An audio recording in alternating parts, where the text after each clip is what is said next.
একটা ছোট গ্রামে ছিল দুই বন্ধু, রিয়াজ আর রুমান। তারা ছোটবেলা থেকে সবসময় একসাথে চলাফেরা করত।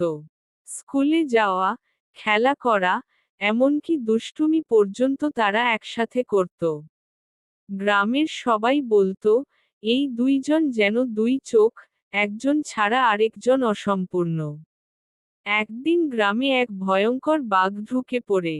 সবাই ভয়ে পালিয়ে যায়। রিয়াজ আর রুমান তখন জঙ্গলের পাশে হাঁটছিল। হঠাৎ বাঘ তাদের সামনে এসে দাঁড়ায়। ভয়ে রুমান গাছে উঠে পড়ে। কিন্তু রিয়াজ গাছে উঠতে জানত না। সে মাটিতে শুয়ে নিঃশ্বাস বন্ধ করে মৃত ভান করল। বাঘ কাছে এসে রিয়াজকে শুকল, তারপর চলে গেল। বাঘ চলে যেতেই রুমান গাছ থেকে নেমে এল। সে হাসতে হাসতে বলল, ওরে রিয়াজ, বাঘটা কানে কানে কি বলল তোকে?